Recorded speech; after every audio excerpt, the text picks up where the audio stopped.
Raising children is difficult, and with so much information out there, it's hard to know what advice to trust. The Child Psych podcast brings you the top parenting and mental health experts in the world. This podcast is designed to encourage and educate you with the most up-to-date research and concrete strategies that foster healing and resiliency in children and teens, and tools that make parenting easier. Whether you're a professional or parent, you will walk away with answers that empower you, and you'll feel more confident knowing you are on the right path. Most importantly, we're here because we need to raise a generation of children who don't need to recover from their childhoods.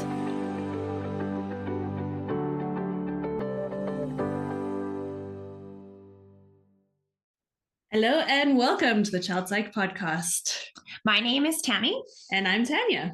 And we are co-founders of the Institute of Child Psychology. We're moms, we're registered child psychologists, and we're here today to talk all about after-school restraint collapse, otherwise known as meltdowns after school. That's a biggie. Tammy and I are actually very excited because today is our 100th episode.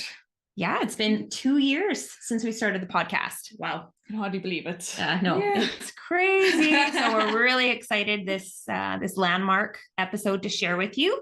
And this has been a very hot topic in the media for us, and blog entries and interviews. And so I'm glad we can share an episode with you regarding this really valuable topic, as all of you are listening right about the time where kids have just settled into school. Yeah, I feel like so we're right at the end of September here. And just as a personal example, I'll tell you, last year, my little one, Maya, was in full day kindergarten. And honestly, our first 2 weeks were beautiful. Honeymoon period, fantastic. And then I was picking her up from the bus, and the bus is not even 800 meters from my house.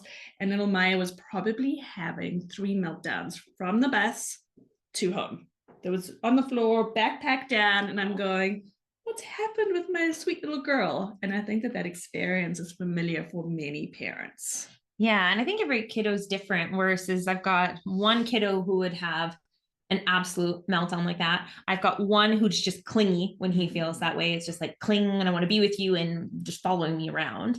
And then I have a teenager who hides in her room.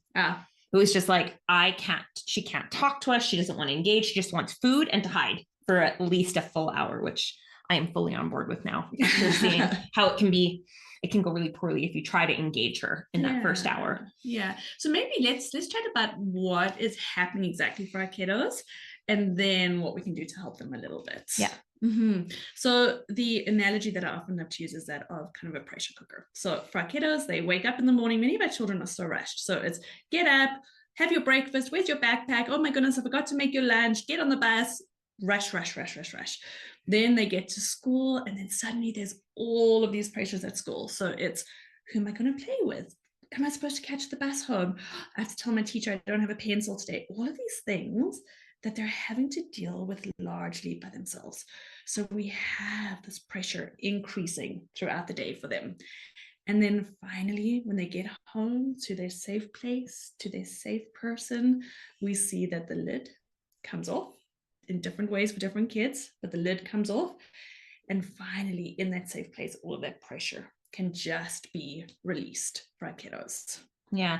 And it's at the time of day we're tired too. We've been at the office all day and commuting. And then it's often what happens is we inadvertently end up making it worse when we decide, like, I know a lot of parents say, I just want to get their homework done with because it's going to be a battle and I want to enjoy my evening. Or I've been sitting in this mess all day and I just want them to clean it up. Like, so there's this urgency to kind of pull off the Band-Aid. Like, let's just get the yucky stuff over with first. But then I think, like, I always give the analogy, if I've had a hard day at work, now there's housework, I understand, and there's things we have to do with our kids.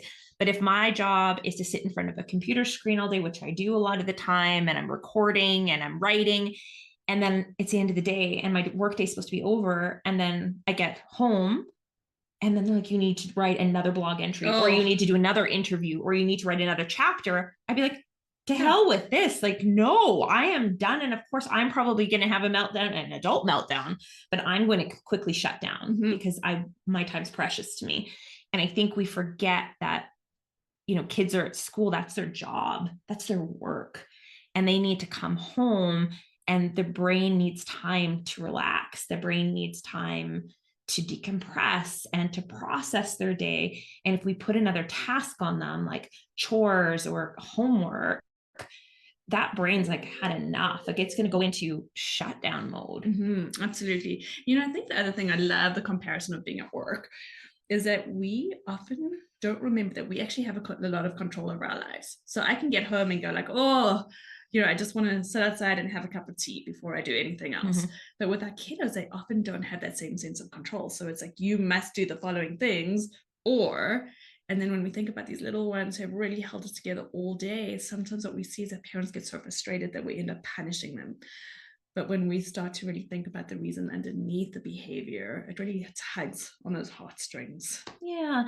Well, think about it. They've also been given so much structure and very little autonomy throughout the day at school. And then kids are supposed to play and to use their imagination, and they're supposed to have that autonomy when they get home to create their worlds or to express themselves creatively through art or dance or whatever it is they do. But we impose more structure or more limits in that first hour. They're going to push back. There's going to be resistance because they've been doing that all day long. And they do, like my kids will say, I just want to relax. Like those are words they use. And I'm like, I want to do that too. I want to relax. Yeah. I get it. Yeah. So I think as we talk about relaxing, let's look at what parents can do when their kiddos do come home. I think that for many parents now, unfortunately, free time or relaxation time is now equated with pop Netflix on, right? Like, you had a long day, let's throw a show on. I understand it. You're tired too. It's like, okay, I'm also just home. Here's like 20 minutes of quiet or 30 minutes or an hour, whatever it is. But the one thing that we really, really, really want to put across is that we, as much as possible, we want to stay away from those screens. I know it's alluring, but we want to stay away. Yeah. I just think we've talked in other episodes about what that does, but the meltdowns come because kids are pumped full of cortisol, all for stress hormones. And we want to turn the dial down on that cortisol, right?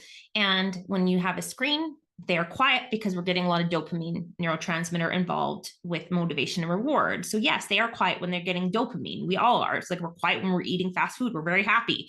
We get these things, these fixes. But the second you take away this screen, the meltdown is going to be even bigger than the meltdown you would have had without the screen. Yeah. It's going to amplify it. Yeah, we're just basically delaying it. Delaying the meltdown. Mm-hmm, mm-hmm. So I think what Tanya's getting at is we have to find ways that when our kids come home to refuel their body and to turn that pressure cooker down. What she's really talking about is how do we reduce cortisol? Yeah. Like that's what we want. We want to reduce the cortisol and adrenaline that have been pumping through their systems from feeling overstimulated and over-controlled.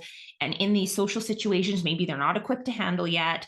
They're doing things they don't love to do, but they're being told that they have to do. And all of us feel very tapped out from days like that. Mm-hmm. So when they get home, we really want to focus on giving them a healthy snack that's really going to help really address that cortisol overload for them. That's going to help their body to calm down. We have a wonderful podcast with Dr. Saeed who talks about this. So if you want to look into what exactly you can give your kiddos, listen to Dr. Saeed's podcast. But we want to give them that snack. For my girls, it's different. So with one of them, she wants to be able to choose her own snack. For the other one, she gets completely overwhelmed by choices. So I've found in my own house, it's just easier to put something out for snack for them. Yeah.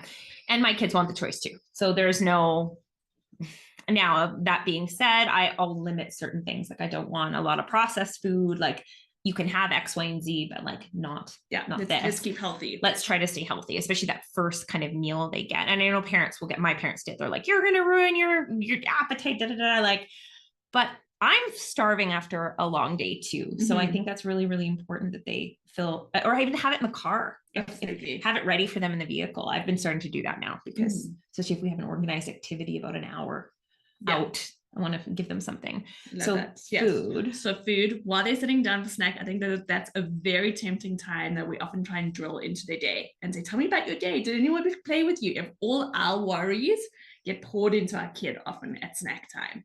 So the one thing we're going to say is try and keep it as simple as possible. Don't talk too much. Yeah, I think my go-to with my son is he gets a snack and we sit on the couch together.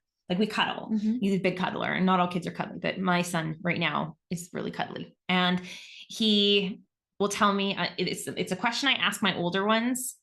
We reiterate them actually at the dinner table too. Just tell me what was like one of the best parts of your day and one of the worst parts of your day. Just a simple, and it doesn't have to be the worst, but one of something that was really hard, but something that was really great. Just like, that's it. And you don't need to like process it and over talk it. It's just like, just this one thing. Because when you ask, how's your day? Okay, fine. Like you're going to get this really blanket answer. Kids are very in the moment. So they're very present compared to adults. So they usually don't sit there and reflect on the day in the way adults do. And that's why I think you're asking a closed-end question and you're getting a closed answer, which is a yes or no, fine. But if we can ask specifically the best or the worst, or one thing you were grateful for today, or one person who was kind to you today. Yeah. Like just something like just to help a little get the tone maybe for the day. The one that we always do is, what's one brave thing that you did today? So I love those questions. And then children are going to be different. So for our little ones particularly, they really need to move those bodies.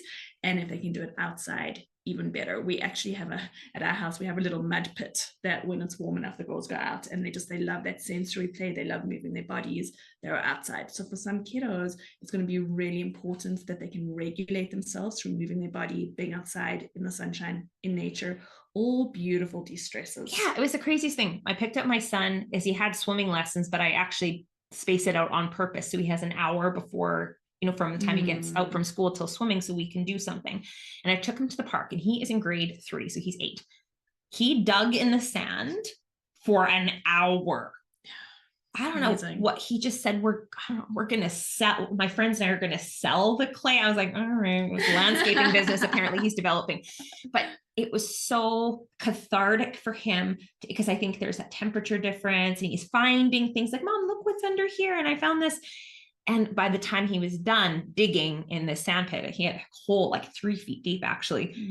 He was so quiet and he is just so regulated. And I was just like, yep, that's a lovely thing about nature, is it just really gets them back to the child you had before you sent them to school. Totally. And I think, as you talk about Aiden there, it's incorporating heavy work into that too. And we know that heavy work helps to calm the body as well. Yeah. And but all kids are different. So my son wants that gross motor activity. My middle is very creative. She loves to draw and color after school. That's what and listen to music. So they're not allowed like screens, meaning we don't do Netflix or we don't do like phones.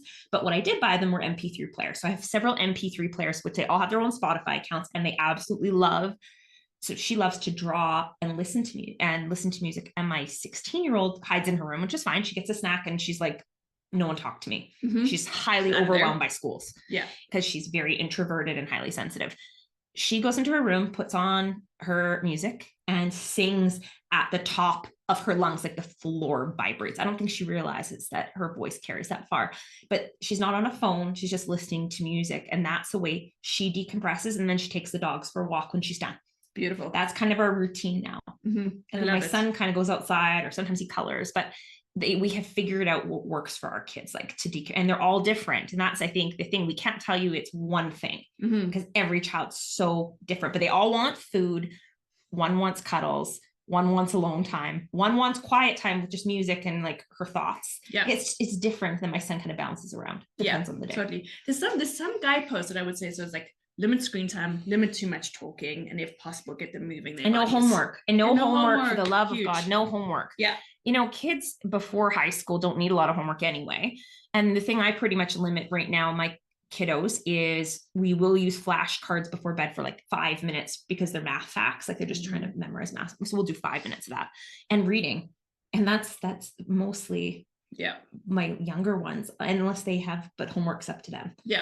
If you want a really great podcast, we did an episode with Dr. William Stixred on the self-driven child, and he talks about being your child's homework consultant. And so if you're having problems with homework, but don't do it right after school. Just wait. And my girls have been too young to do homework, but prior to being their mom, I was a foster mom to 4 kids, and they used to get homework. And what I would do is I would set a timer and say, 15 minutes of homework. That's it. And whatever we don't get done, I will send a note to your teacher saying that it was outside of our homework time frame. So everybody's going to approach this differently, but figure out what works for your family. Yeah. But I think the biggest thing is to understand is that this is normal. Kids have these meltdowns, especially the first couple months of school after they've had the summer off. But in the event, maybe Tanya, you want to cover that, they do have a meltdown. What maybe parents are like, what the heck do I do? Mm-hmm. So like when they blow, what's our job as parents? And I would say no punishments. Parents are like, well, then what? Like, what do I do with this? Yeah. And so a couple of things here. Again, we want to remain curious. What's really going on here? Get down on their level. Don't stand over them and yell and say, I'm going to take away this, I'm taking away that. You're not having your party on Friday. This is a time where we really want to zip our lips. I always say as few words as possible. I've learned as a mom, when I talk in these times, I end up having to do lots of repair. So be quiet, regulate yourself, breathe deeply, get down on their level and say, I'm here. I've got you. You're safe. I love you. We might need to put in a limit. So we might need to say no hitting. We might need to hold hands, gentle hands. We might need to move them into a quieter space.